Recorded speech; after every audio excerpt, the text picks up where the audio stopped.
Congressman Burgess Owens refuses to participate in a televised debate in his district. At this point, he is as useless as a bag of potatoes. How his opponents felt about it. There's no other feature like this. With hundreds of townhomes and apartments proposed to go up in Draper, Utah's paragliders are fighting for a safe place to fly. Staying high and dry over the next few days, but we do have a storm system as we look towards California. Does it make its move towards the state?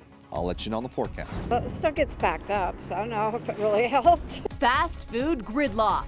The pressure has been on to find a fix for this crowded drive-through. But has anything changed? And tonight, the conclusion to a Fox 13 News special report. What we've learned from the fates of two lakes in California and how to save the Great Salt Lake before it's too late. Hello, everyone. We begin Fox 13 News at 9 with breaking news in Salt Lake City tonight. Police have just informed us within the last 10 minutes that detectives have arrested the suspect in an attempted murder that took place yesterday morning in the Ballpark neighborhood. 60-year-old Joseph Marquez is accused of shooting a 38-year-old man at the Wasatch Inn during an argument over a cigarette and taking off with the help of a getaway driver. As we have reported, that accomplice has also been arrested. Marquez will be booked into jail on attempted murder and obstruction of justice charges. And of course, we will keep you updated on this breaking news as we learn more. Now to our other top story tonight. Congressman Burgess Owens refused to participate in a debate against his opponents tonight, now less than a month from Election Day.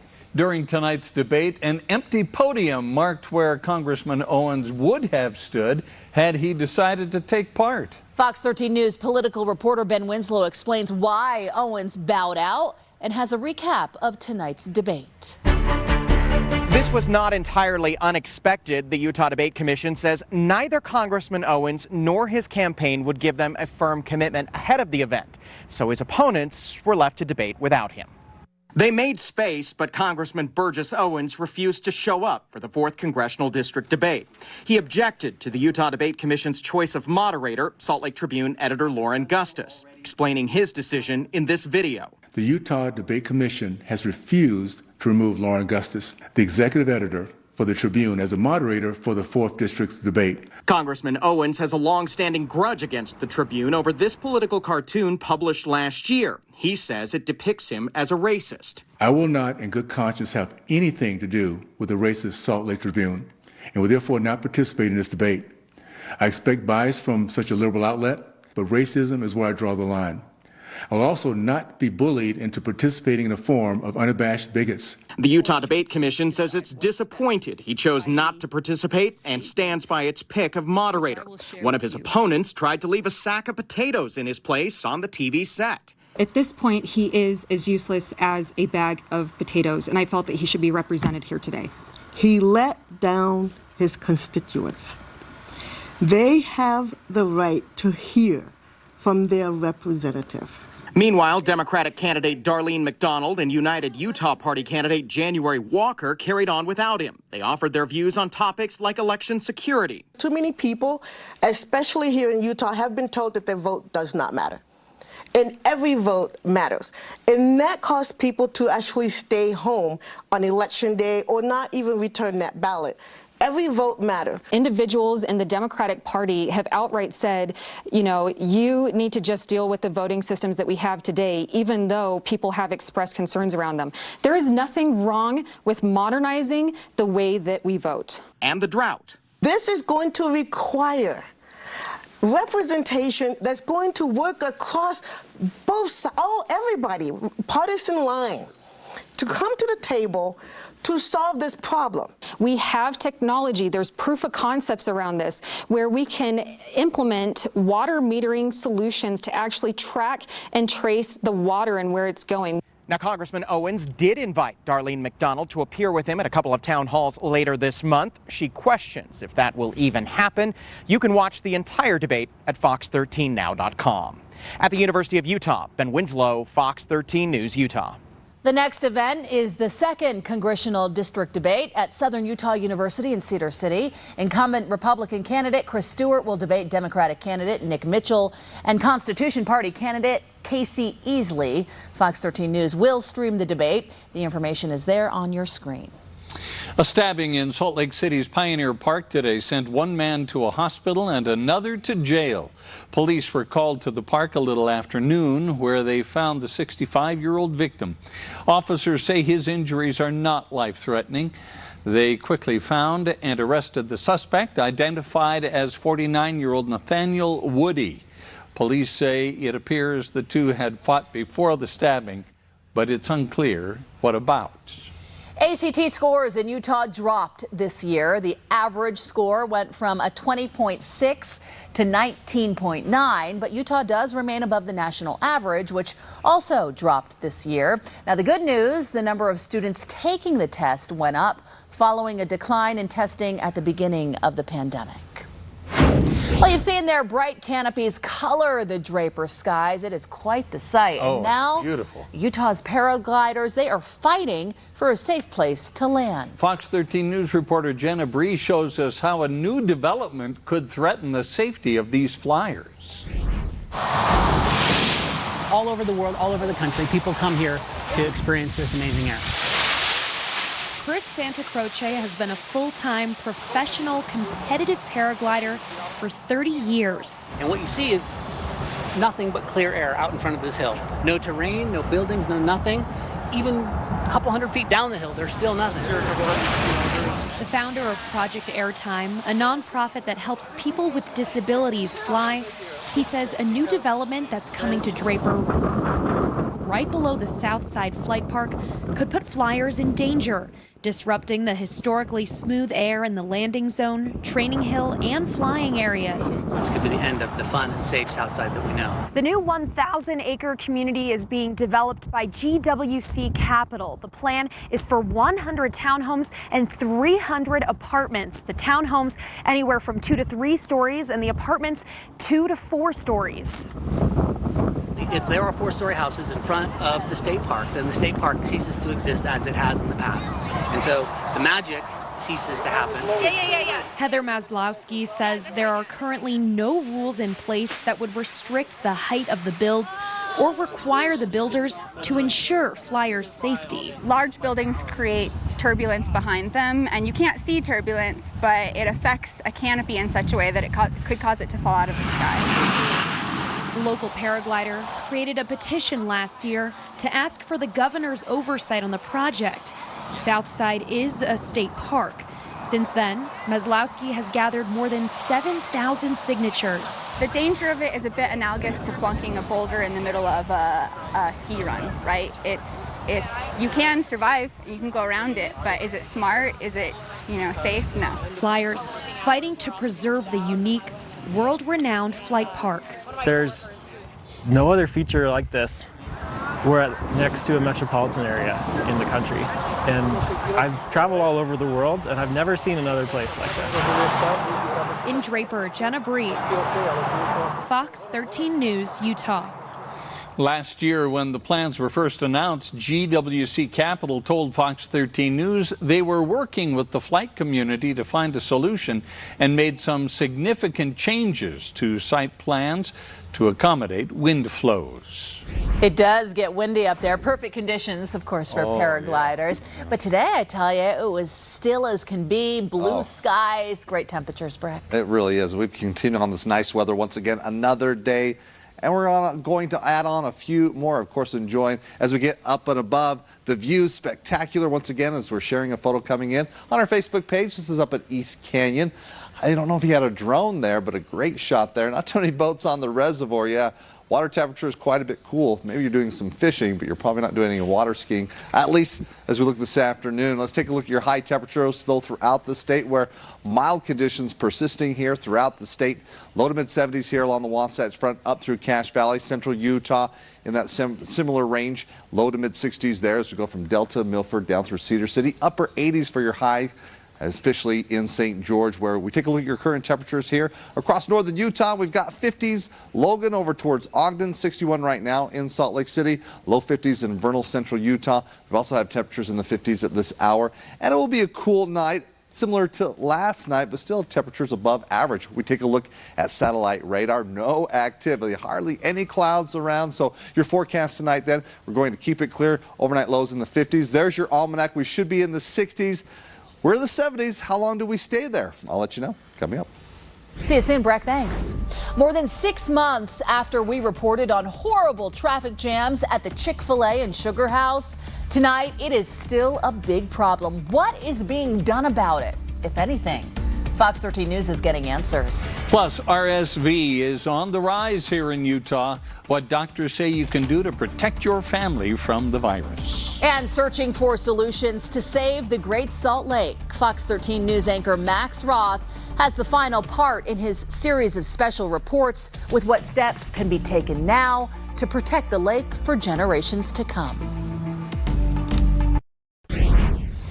A fast food restaurant in Sugar House continues to cause traffic problems, regardless of changes made to the drive-thru this summer. Community leaders tell Fox 13 News reporter Emily Tenser they are continuing to monitor the issue. Emily is live right now with what customers and neighbors have to say. Emily, what did you find out? Kelly, Bob, this Chick-fil-A is pretty limited when it comes to space. It's locked in on all sides by hotels, buildings, and shops, and that makes altering the drive-through line pretty tricky. One man tells me he saw a car crash happen just right here yesterday. You'll see it at lunch and at dinner. Car after car in line to eat more chicken. I'm learning how to drive. It's awful. I'll never go to Chick-fil-A by myself. The Sugar House Chick-fil-A on 2100 South has been a continuous traffic problem for 2 years now. City transportation engineers have met with the restaurant, the mayor, council members, and the Sugar House Community Council to address the issue. It was like a lot of entities working together to try to figure out, the best solution, really. And the solution, an entrance-only, exit-only drive-through. The line used to be going this way, but now they wrapped it around, so it's nicer. Well, it still gets backed up, so I don't know if it really helped. Countless cars will enter through the exit, and the line still overflows onto 2100 South. It's awful, but Chick-fil-A's good food, so I'll come. Here's what the backup looks like now versus back in March before the changes. we knew that it wouldn't solve the issue. We were just really hoping that it would make it a little safer for people. Customers say they have seen improvements, but the westbound turning lane creates problems too. They do get more impatient and they do take more risks. Community leaders are still receiving complaints, and they promise they're not done searching for solutions. It might set a precedence for what Salt Lake City does going forward with drive-thrus. I reached out to council member Amy Fowler, who represents this district. She was not available, but her office tells me the city has no authority to enforce changes on the site, but engineers do advise the restaurant on proposals. Now, Landon Clark with the Sugar House Community Council tells me they will revisit this issue when they're reconstructing 2100 South in 2024. I also reached out to Chick-fil-A for comment and have yet to hear back. Reporting live in Sugar House, Emily Tenser, Fox 13 News, Utah. Well, cases of RSV are on the rise in Utah and around the country right now. And as Fox 13 News reporter Spencer Joseph explains, Utah doctors are watching the trends closely as we get closer to cold and flu season. Now the kids are comfortably back in school, and the cold temperatures are just a few weeks away. It's time for the dreaded cold and flu season, but there's one illness that's kicking up earlier than expected. Certainly we've been seeing around the country, and some of our sister children's hospitals around the country already very busy with RSV. So we expect we're going to continue to increase, and we'll sort of follow that same trajectory. How big it'll get or how bad it'll be, we'll see. Dr. Per Jesland is a physician at Primary Children's Hospital. What are some of the main things that you want parents to know? Yeah, well, so RSV, it's not just a common cold. It affects certain populations more than others. Truth be told, the vast majority of people do just fine and get through it. It can be really annoying, especially if you have to wind up in the hospital and be here for a few days. So to avoid a hospital stay, keeping your kids away from germs is key. Hopefully it's just kind of building on things and the foundation you've already set with your kids about why are we doing this. The pandemic has slowed down the transmission of RSV greatly. For a couple of years, we saw almost no respiratory illnesses, including RSV, and that was because people were taking precautions. So it's not surprising that RSV has come back and circulating in our communities again. In fact, last year we saw a very unusual summertime outbreak. Now, according to Intermountain Healthcare's Germ Tracker, the only illness in our community up to moderate activity is RSV. You're starting a little closer to the normal time, but it's still pretty unusual to see RSV start to take off in October. Most healthy adults aren't fazed by the virus at all. But it's not just children and infants who are at risk. You might think twice about taking your cold to visit grandma and grandpa or your family member that just got out of a bone marrow transplant. And while it's concerning to see a slight spike, doctors remain optimistic. It may be some protection in the fact that so many people had it last year. Spencer Joseph. That our susceptibility pool isn't too big. Fox 13 News. But time will tell. Utah. Well, moving to your weather forecast, where once again, nothing really has changed here, especially over the past 24 hours across the state. In that, we've been looking at clear conditions. As temperatures once again above average, we showed you the almanac where, on average, we should be in the upper 60s. Today, we got up to 75 degrees. Off the record, though, as we look set back in 1996. And we're moving past or beyond, I shouldn't say beyond, but we're not going to be seeing the 80s in the forecast moving ahead, but getting close here, at least along the Wasatch Front. Outside right now, another clear evening, not quite a full moon. We've got temperatures, at least right now, in the upper 50s in Ogden. Right now in Provo, 63 degrees, low 60s in the capital city. Let's look backwards here, past 7 days. Where have we been? Kind of a flat line there with temperatures near 80 degrees. We're going to kind of change up the range or the tier where we're going to be closer toward the mid 70s, but we're not going to be varying up the temperature at all. We're not going to be seeing that roller coaster ride where high pressure off towards the west, keeping conditions calm and not a lot of changes. We look so far at the month of October. It's been a warm one. Looking at the average high temperatures here over the past 12 days, 78.1 degrees average. Now, where we look for the month of October on average, we should be about 65 degrees. And yes, we still have 2 more weeks with some cooler temperatures. The record, though, for the warmest October set back in 1988 at 74.3. So far this month, we're on track to see a very warm October. We'll see where we go from here. We know over the next 7 days, though, temperatures will be above average. As we look right now throughout the state, clear conditions statewide, hardly any clouds, and that's the situation throughout most of the western United States with high pressure dominating the weather pattern right now. That's keeping these warm temperatures. We mentioned the storm system now just kind of churning off the California coast. We're under a blocking pattern. That's when you have a high pressure stacked over a low pressure system. It's going to take a couple of days before we break free from that blocking pattern and allow that little storm system to eject towards, looks like, potentially southern Utah, but now models showing that might just mainly bring some clouds and a few very isolated showers, not until next week. As we look then for the rest of this week into the weekend, it's going to be, again, another clear night and sunny conditions for tomorrow with highs, once again, just kind of a copy and paste here as we look here for northern Utah, mid-70s in Salt Lake City, 74 Ogden through Provo.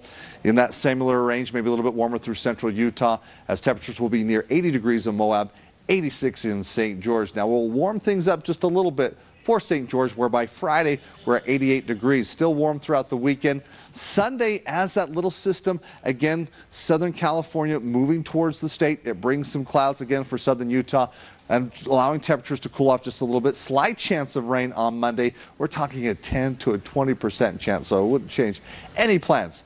Northern Utah, we don't see the clouds, we don't see the rain, we just see these pleasant temperatures, mid-70s for the next several days, as we'll be looking at clear skies and keeping this wonderful fall weather going.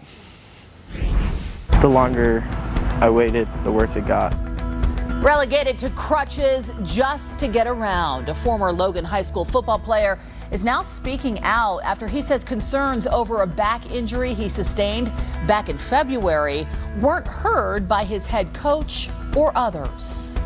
And conspiracy theorist Alex Jones has been ordered to pay more than $1 billion over his false Sandy Hook claims. Why he says he does not have to pony up all that cash. In national news, the House Select Committee investigating the January 6th attack on the U.S. Capitol is set to hold a public hearing tomorrow. It's first since July. There will not be witnesses appearing in person this time around. However, the hearing will feature new testimony along with evidence, and multiple sources say it will serve as a closing argument ahead of the November midterms. The committee is expected to focus on former President Trump's continued efforts to claim the 2020 election was stolen. Social Security recipients are going to be getting a raise next year. Tomorrow, the U.S. government will announce what is expected to be the largest bump for monthly payments in 40 years. Although the annual adjustment is supposed to reflect the changes in cost of living, some critics say the data used to determine the cost of living increase doesn't reflect the needs of older Americans. People are carrying more debt on their credit cards, and there has been a huge jump in the number of people reporting they have signed up for SNAP food stamps or visited a food pantry in the past year. Some estimates say the boost could be as high as 9%, which would be the largest since 1981. A jury in Connecticut has awarded nearly $1 billion to Sandy Hook families and a first responder. The 15 plaintiffs will get $965 million from conspiracy theorist and talk show host Alex Jones and his company. They sued for defamation over his false claims that the 2012 school shooting was a hoax. For the families of the victims, this verdict is more than just money. Take a stand to affirm that the lives of their loved ones, their children, were real, beautiful, meaningful, not to be used as cheap props to be torn apart by Alex Jones for profit. Following the verdict, Jones said on his broadcast he does not have the money to pay the judgment. We bring lessons learned at other saltwater lakes in the Great Basin home. What do they say about saving the Great Salt Lake? As the seasons begin to change and we enter the winter months, we'll show you what the VA did for homeless veterans here in Utah. Is Tavion Thomas back on track? Coming up, we'll hear from the Utah running back on how a trip home helped him get back in form. We have breaking news happening in Centerville. Crews are responding to a fire at the Cedar Springs condominium complex near 88 West and 50 South. We were sent this video by a witness. You can see the flames coming out of at least one of the units. We have a crew on the way and are waiting to learn more about this incident in Centerville. We'll keep you updated throughout this newscast. And Bob, just into the Fox 13 newsroom, Box Elder County Sheriff's Office says a pickup truck was hit by a Union Pacific train earlier this afternoon. Take a look at these pictures. The 42-year-old man who was driving this truck was not hurt. The sheriff's office says the man started driving over the tracks near 118th North and 3400 West and then noticed the train was coming. He tried reversing off the tracks, but he was too slow. The train was going about 30 miles per hour. As part of the Great Salt Lake Collaborative, Fox 13 News traveled to two small saline lakes in California. This week, we've shown you what happened when Los Angeles claimed the water and built an aqueduct to take it. Tonight, Fox 13 News anchor Max Roth looks at the current state of the Great Salt Lake in light of lessons learned in California. The Wasatch Front is on the precipice, poised to do one of two things: cooperate and create one of the world's most important and enduring environmental triumphs, or continue along our current path and suffer the loss of everything the Great Salt Lake provides. In North America's driest region, the Great Basin, It's no coincidence the only major metropolis sits beside an inland sea. The Wasatch Front gets water from the Wasatch and the Uinta Mountains, but we now know the Great Salt Lake plays a vital role in that snow. It turbocharges as many as 13 snowstorms in the average year. Its water holds warmth and sends energy into the colder air. We also know the lake caps dangerous dust that would otherwise blow into our lungs, dust made worse by chemicals we've sent downstream. We know the lake is critical habitat for many species of birds, and we know the Great Salt Lake is sick, but it's not dead. The good news for Great Salt Lake is that there's still a lake. That's not the case in the Owens Valley in California. Federal regulator Phil Cadieux monitors efforts to tamp down the worst site of airborne dust in the U.S. Owens Lake dried up a century ago, victim to the thirst of the city of Los Angeles. What we learn from Owens Lake? A dry lake bed is a disaster for people and the environment. Chris Langley witnessed countless dangerous dust events. And then there was a time when all the dust gathered and went into the aqueduct. We had a huge deluge of water, and it came out and it flooded the whole area, and the dust became like cement, and it was about this deep, and it really killed all the plants and everything in its way. From Owens, we've also learned mitigation is expensive, time-consuming, and ongoing. And it's something that has to be perpetually maintained and operated. So far, they've spent $2.5 billion tamping down the dust at Owens Lake, which is tiny compared to the Great Salt Lake. Farmington Bay alone, now largely dry, is about the same size as Owens Lake when it was full.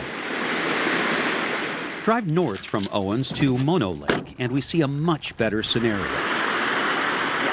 When Los Angeles started taking water from two creeks that fill Mono Lake, but they knew the lake would go down. They knew the streams would be dried up. For more than 3 decades, locals got nowhere protesting the harm to their lake. They went to the decision makers and said, this is going to be a problem. And the answer was, there's really nothing we can do about that. This is how water rights work. That changed in California when activists, academics, and college students studied Mono Lake, formed the Mono Lake Committee in 1978, and partnered with the Audubon Society to sue on behalf of the lake itself. The lawsuit, won in California's Supreme Court, forces Los Angeles to keep the creeks flowing at a certain level before they divert any water. Mono Lake is smaller than it was, but it's surviving. So we've learned from Mono that a ruinous trajectory can be halted and potentially reversed. Environmental laws with real teeth can work, and structured agreements can lead to healthy and successful collaboration. But Utah's problem exists on a different scale. Even now, the Great Salt Lake is about 14 times bigger than Mono, and about 2.5 million people live next door. Facts that make the problem bigger and the need for action more urgent. The Wasatch Front has advantages, a lake that can still be saved, and examples of how it might be done. And the biggest hope springs from necessity. Fighting for the lake is fighting for our health and the health of the home we love. In studio, Max Roth, Fox 13 News, Utah. A former Logan High School football player now speaking out after he says that his concerns over a back injury sustained in football were not heard by his head coach or others. 15-year-old Sione Pauni says last February, after his freshman football season at Logan High, he felt his back pop while working out. Pauni says he asked his head coach if he could be excused from gym class, but he says the coach told the gym teacher that Pauni was capable of doing everything he needed to do that day. Eventually, after 2 doctor visits and an MRI, Pauni needed emergency back surgery. I had a herniated disc and 2 bulging discs, and it pinched my nerve. I was in a wheelchair from February till July, maybe. Pauni has since transferred to Fast Forward Charter High School in Logan. Fox 13 News reached out today to Pauni's former head coach, Bart Bowen. He deferred comment to the Logan City School District, and the district provided us with this statement that says, as this matter involves sensitive information about students and staff protected by law and requiring further investigation, Logan High School is unable to provide comment at this time. There was a groundbreaking today for a new STARS facility, as they call it, at Spectrum Academy. Watch this. 1, 2, 3. The North Salt Lake School bills itself as Utah's premier tuition-free charter school for students on the autism spectrum. It specializes in students with greater needs from kindergarten to age 22. Paul Sharp is in 4th grade and has been at STARS since kindergarten. It's meant better social skills.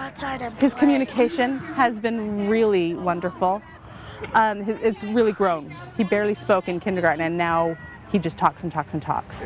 STARS stands for Spectrum, Transition, and Academic Resource School. It teaches life skills, transitional skills, and special instruction based on applied behavioral analysis. In what the VA is calling a local crisis here in the Salt Lake City area, they're also trying to help out the homeless veteran population. We'll take you to that event today. And as we go to break, let me share a video coming up on our Facebook page. Yeah, there's not only photos, but you have these great videos like Chris Williams sharing going through Logan Canyon. All those colors are brilliant. We know that those colors can fade. We also know that the weather can turn in October. Any big turn as we go over the next 7 days, I'll let you know after the break. We go back to breaking news now. This from Centerville. We now know a woman died in a fire at the Cedar Springs condominium complex near 88 West and 50 South in Centerville. We were sent this video by a witness at the fire. We don't know how the fire started quite yet, but Fox 13 News reporter Jenna Bree is on scene and is gathering information for us right now. She will have an update coming up on Fox 13 News Quickcast. Today, homeless veterans were given some of the necessities and resources they need to survive, courtesy of the Department of Veteran Affairs and other community partners. Fox 13 News anchor Brian Schnee spoke with veterans today and shares what the biggest need is right now. You feel like you've put your life on the line for your country, and all you have being offered to you is a tent. But for some, even a tent can make a difference. We have more veterans falling into homelessness, first-time homelessness, than I've ever seen in 5 years. The VA says the numbers of homeless veterans have skyrocketed since the pandemic, and calls to their homeless outreach team have tripled each day. We need affordable housing. We need landlords who want to rent to veterans, but at a price that's reasonable. Right now, the VA is specifically seeing a lot of Vietnam-era veterans falling into first-time homelessness. Born in a border town, and then I moved to Los Angeles. Ruben served in the Army. My father served in World War II, and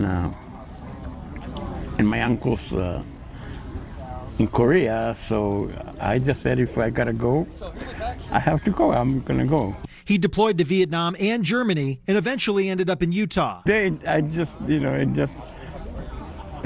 clicked in my mind that I think it's that time. He's referring to the time of year to get warm and be prepared.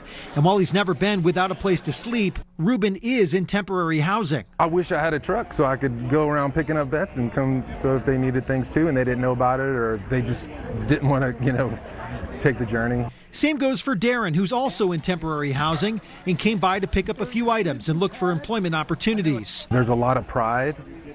And at the same time, especially because I was so young, a lot of grief. So no, I don't live with regret, but it's a constant flux of emotion. An emotional time for some to seek the help they need, but equally impactful for those giving back to the men and women who have served our country. As long as we can come together, there's hope that we can make a difference and we can make a change, and that's what we need. We always say that there are resources available for those who need them. This is a look at those resources in action in our community. But if you couldn't be out here today, we will link you to those resources on our website, fox13now.com. In Salt Lake City, Brian Schnee, Fox 13 News, Utah. Great to see a helping hand there.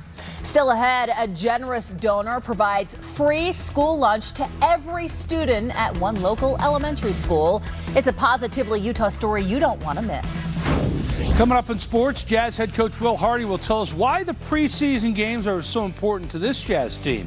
And a busy night of high school football, including the undefeated Lehigh Pioneers against the Orem Tigers. We'll have those highlights on the way. Welcome back. back, everyone. Right now, with inflation and basic needs getting more expensive, families are stretching financially just to make ends meet. And that is why one generous Utahn stepped in to help keep students in Utah County healthy and well-fed. Fox 13 News reporter Maithili Gubi has details on the impact of this gesture in a way that is positively Utah.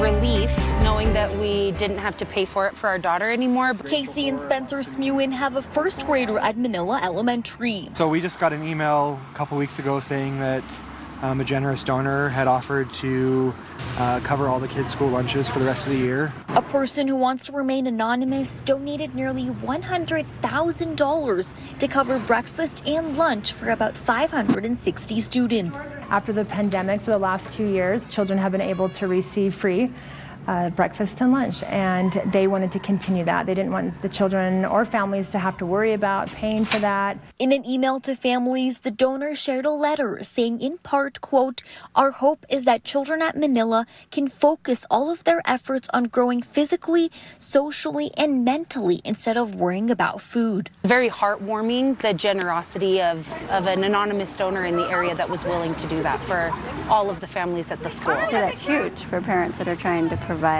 food and don't have the means to do so. I think that, it relieves a lot of stress, obviously. Rochelle Spencer, principal at Manila Elementary, says acts of kindness like these make the world of a difference, especially in these challenging times. I've seen kids come to school hungry, and I've seen kids come to school who don't have very much food at home. And so this is a huge blessing to our parents, to our children. As a teacher, I know so many students just don't have the means right now with inflation and everything that's going on. So to have someone pay that donation so that children can eat every day is just amazing.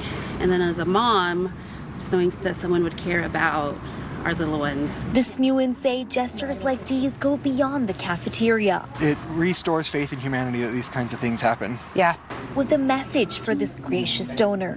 Just thanks. Thank you so much. Thank whoever made that donation. Your generosity has touched a lot of people. I hope that they're able to see the huge blessing and impact that it's had on Manila. The Alpine School District tells us that the donor hopes to expand this program to other schools within the district to help make sure that no kid goes to class hungry. At Manila Elementary, I am Maithili Gubi, Fox 13 News, Utah. We'll give you an update on your weather forecast with no disruptions, no bumps in the roads, maybe a little pebble in the road for southern Utah. We do have a chance of maybe seeing a little bit of rain a little later on, but let's get you through the rest of the week into the weekend where, as it looks right now, clear conditions throughout the state. St. George, current temperature 74 degrees, winds light, humidity low. It is dry out there. Now across northern Utah here throughout the afternoon, saw a little bit of smoke. We knew that was going to be a bit of an issue there. Air quality not bad as we look at those air quality monitoring stations. It looks to be good. And it shouldn't be much of a concern moving ahead, but just know visibly we'll see that smoke around and it moves throughout the state here over the next 24 to 48 hours. Current temperature 61 degrees. What to expect? Well, we're keeping it warm. At afternoon highs 5 to 10 degrees above normal as we'll be looking at sunny skies all the way through the weekend. Now I mentioned a weak storm impacting southern Utah. We put it off though. We're possibly seeing some clouds and maybe a few sprinkles as we look towards next week, Monday into Tuesday. But for the rest of the weekend, week I should say, into the weekend, no issues whatsoever. We've been talking about this blocking pattern. It's still in place. That high pressure is not moving. That storm off the California coast also holding its position, but it will make its move again as we look towards the tail end of the weekend. But really any weekend plans that you have across the state, you're good to go. Let's take a look though, getting you ready for tomorrow morning. Look at your morning commute. Another sunny start. A bit cool though. We're along the Wasatch Front. We'll be looking at morning lows in the upper 40s to low 50s. Warming up into the 60s by 11 o'clock, lunch hour.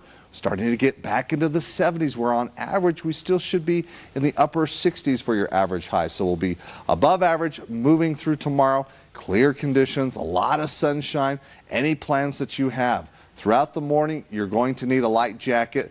T-shirt weather, though, as we move through the afternoon. Where for St. George, you're in shorts, mid to upper 80s. It gets toasty there heading into the weekend initially. Then a little cooler on Sunday. We have some clouds Monday and Tuesday. Put a chance of maybe some rain showers on Monday. Northern Utah, you're just holding steady.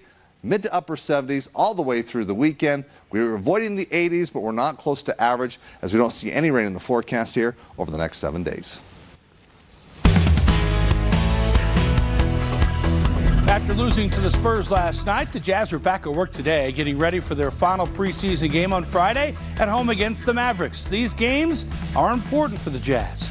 I think games sometimes open up your mind to the willingness to learn. There are moments where you think you have it figured out and the game tells you pretty quickly that you don't have it all quite figured out yet. So you can't simulate an NBA game. There's just a different excitement. The adrenaline's different, the speed's different, the noise is different. So we need all these preseason games to help us really drill down on a lot of the issues we're facing as a team. Utah running back Tavion Thomas looked good on Saturday against UCLA, 18 carries, 91 yards and 1 touchdown. After rushing for over 1,000 yards and 21 touchdowns last year, Thomas has had a tough season, some personal issues, and the death of his aunt, who raised him. He went back home for the funeral and said going home helped him get back on track. The train was having maintenance. I had to take the boot out. So now it's time to get going, man. Just my brothers need me. They count on me. I'm counting on them too. I just want to do whatever I can do to help the team win. I hate losing, man. That's what's hurting me right now. I just want to, like I said, I got to up my game and play better. That's all I'm looking to do. Well, the Utes are going to need Thomas on track running the football to beat the Bruins this week. You can watch the Utes play USC on Saturday night right here on Fox 13, followed by Fox 13 News at 9 with a full recap from Rice-Eccles Stadium. High school football, undefeated Lehigh took on Orem. The Pioneers led at 28-14 at the half, then in the third quarter. Lehigh running back Devon Eco somehow stays in bounds and scores on this 23-yard touchdown. The Tigers are looking to stay with them, but this pass intercepted by Gideon Sweat, and he has plenty of teammates ahead of him. He returns it 77 yards for a touchdown. Also had an 88-yard kick return for a TD as Lehigh won at 55-21 to remain undefeated. A big rivalry game as East took on Highland. The Leopards with the nice drive to start the game, capped by the touchdown run by Tucker McCormick. They made the 2-point try to go up 8-0, but the Rams answered right back. Their first play of the game, Hugh Figuel throws it deep to Keon Young, right on the money, takes it the rest of the way. 80-yard touchdown cut the lead to 8-7. But the Leopards pulled ahead in the second quarter. It's McCormick again, runs it in for a touchdown. East cruised to a 42-7 win. Some good highlights out there tonight. Yeah, some fun football. Early football, high school football games. Yeah, we hit the fall break, so there'll be a couple more games throughout the week as we get ready for the playoffs right around the corner. Perfect football weather out there for the players and the spectators. Yeah, that was nice. Makes it nice. Makes it easy to sit at a game. It sure does.